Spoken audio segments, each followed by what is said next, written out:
Early career in WCW, the Paulie Dangerously years. Paul Heyman entered professional wrestling in 1987 through the American Wrestling Association. By 1989, he had moved to World Championship Wrestling as Paul E. Dangerously, managing various wrestlers until 1993. The Dangerous Alliance represented Heyman's first major success as a manager. Formed in 1991, the stable included Rick Rude, Steve Austin, Larry Zbyszko, and the Hollywood Blondes. Heyman served as the mastermind and mouthpiece for the group. Under Heyman's guidance, the alliance accumulated significant championships.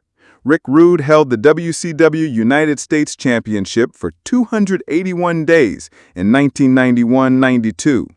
Steve Austin and Brian Pillman, as the Hollywood Blondes, captured the WCW World Tag Team Championship twice in 1993, holding the titles for a combined 175 days. Larry Zbyszko won the WCW World Television Championship in 1991 while associated with the group. The stable's success wasn't accidental. Heyman understood how to position wrestlers as credible threats while maintaining their individual personalities. The alliance disbanded in late 1992 when Rick Rude left WCW.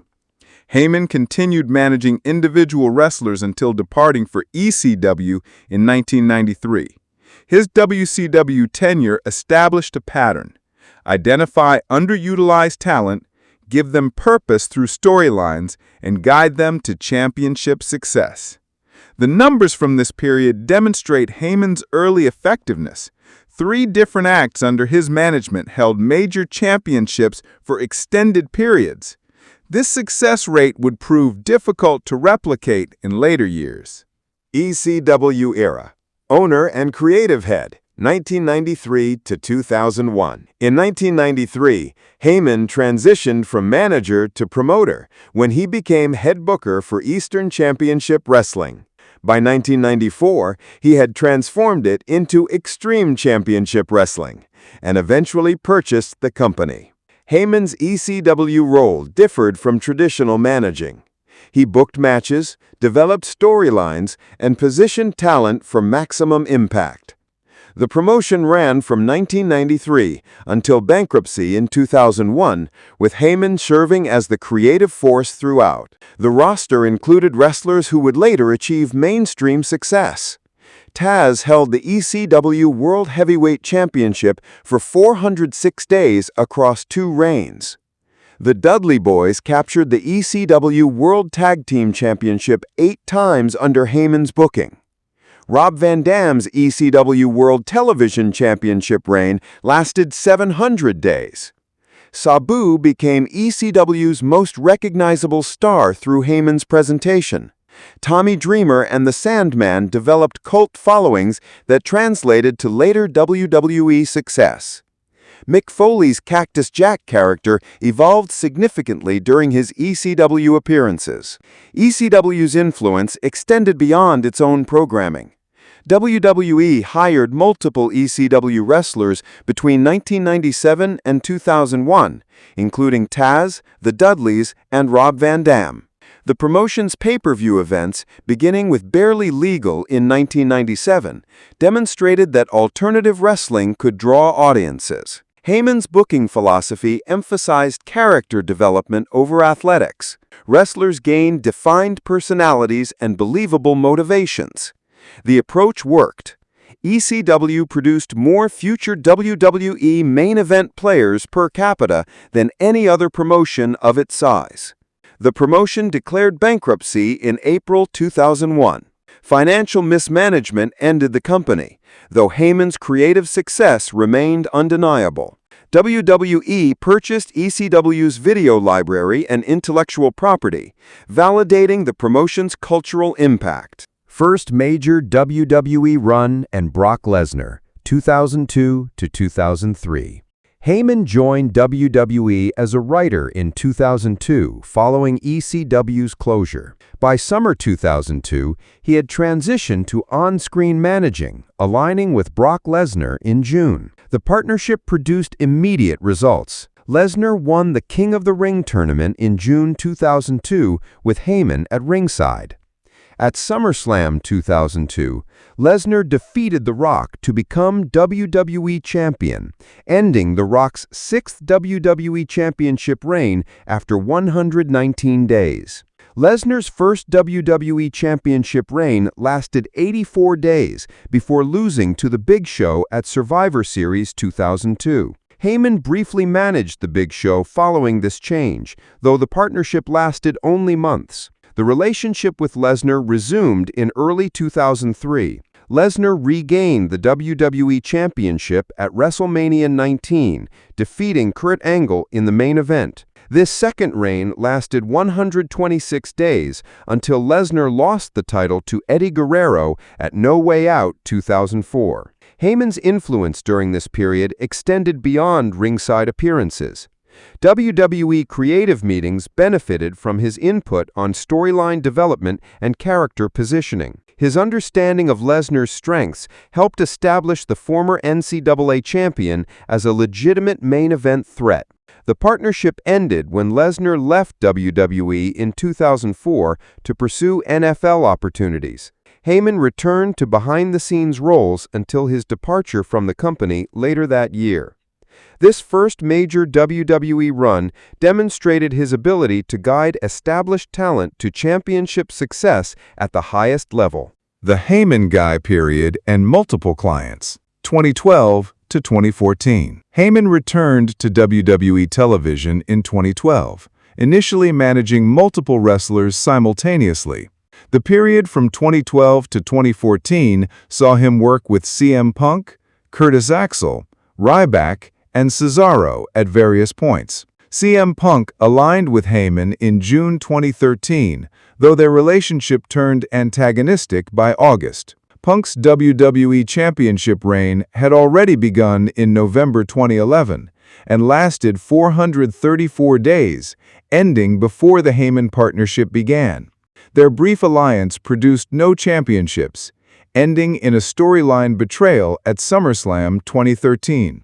Curtis Axel showed more success under Heyman's guidance. Axel won the Intercontinental Championship in June 2013 and held it for 155 days. The partnership lasted from his debut through early 2014, representing Heyman's most successful new talent development during this period. Ryback's association with Heyman began in late 2013 and lasted several months. The partnership produced no championship success. Ryback's WWE career continued without significant singles titles during or after the Heyman alliance. Cesaro's time as a Heyman Guy lasted from April to August 2014. Despite winning the Andre the Giant Memorial Battle Royal at WrestleMania 30, Cesaro gained no major championships during the partnership. WWE dissolved the relationship through storyline, with Cesaro continuing as a singles wrestler. This period revealed limitations in Heyman's approach. Established stars like CM Punk needed no additional credibility.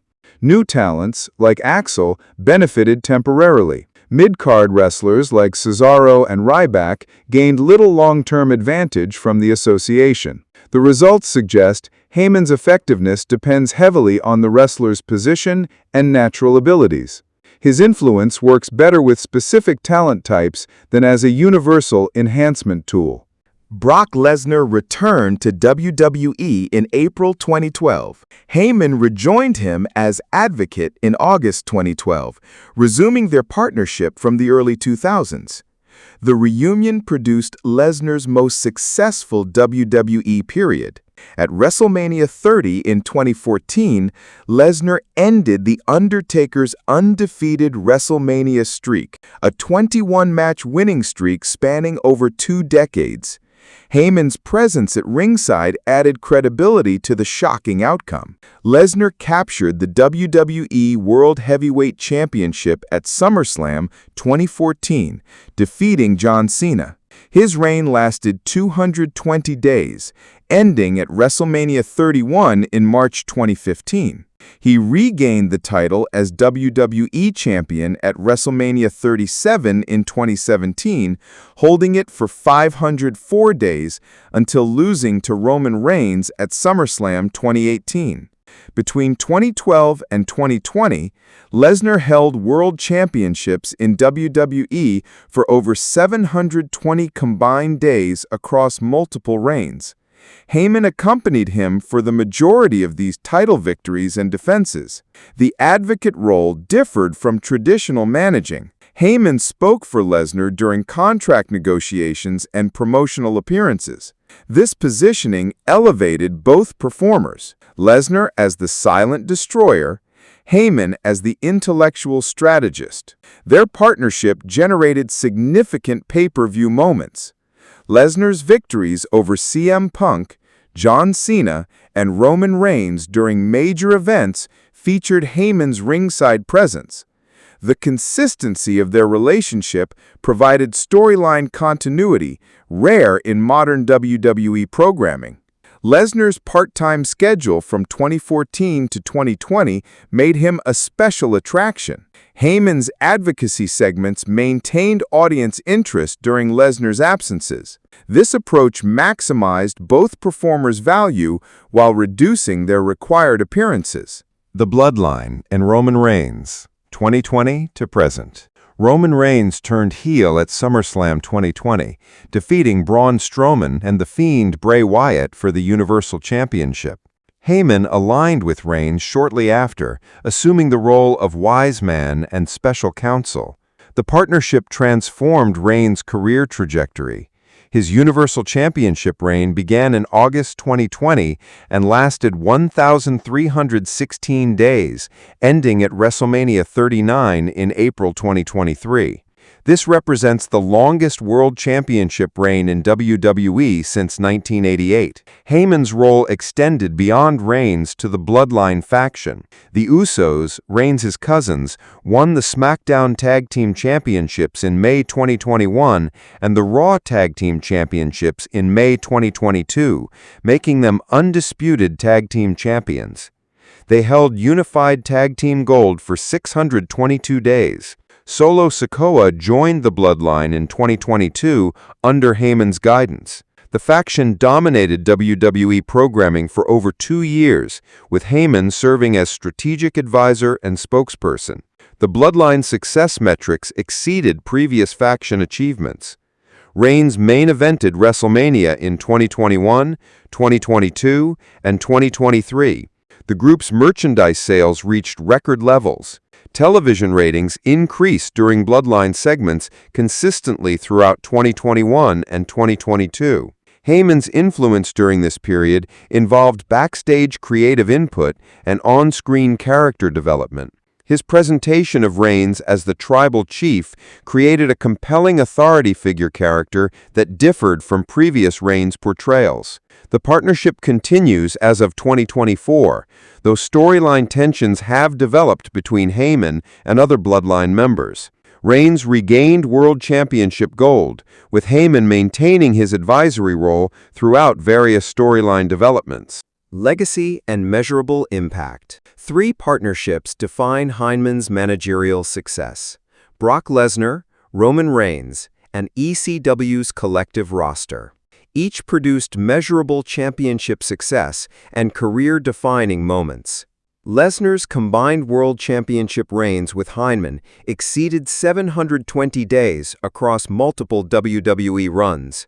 Their partnership generated WrestleMania main events and ended The Undertaker's streak. Reigns' 1,316-day Universal Championship reign represents modern WWE's longest world title reign, achieved with Heyman as his advisor. ECW's impact proves harder to quantify through single championship reigns. The promotion produced over a dozen future WWE main event performers under Heyman's creative direction. Wrestlers like Taz, Rob Van Dam, and the Dudleys achieved their greatest success through ECW character development. Patterns emerge from successful Heyman partnerships. He works effectively with physically dominant wrestlers who need character depth. Lesnar and Reigns benefited from his storytelling and presentation skills. Smaller or more athletic wrestlers showed mixed results under his guidance. Failed partnerships often involved wrestlers who already possessed strong characters, or those lacking natural charisma. CM Punk needed no additional credibility. Cesaro and Ryback lacked the presence to maximize Heyman's influence.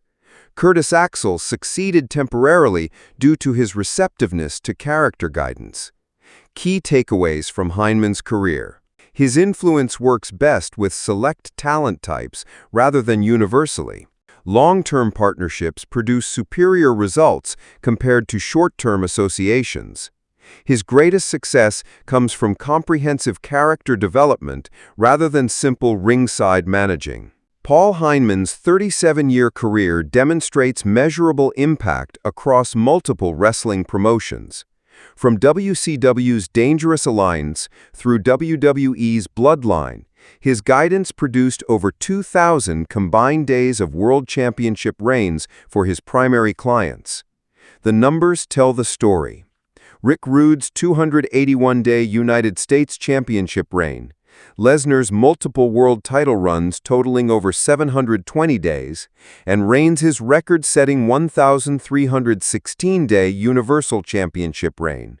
These achievements span 3 decades and multiple wrestling generations. Heyman's influence extends beyond individual championships to industry-wide changes. ECW's creative approach influenced WWE's Attitude Era. His presentation of dominant characters like Lesnar and Reigns shaped modern main event booking. The advocate role created a template for manager-client relationships that continues today. Success and failure defined his career equally. Some partnerships flourished for years, others lasted months. The consistent factor remains his ability to identify and enhance the specific strengths of receptive talent. 37 years later, he continues adapting his approach to new wrestlers and changing industry demands.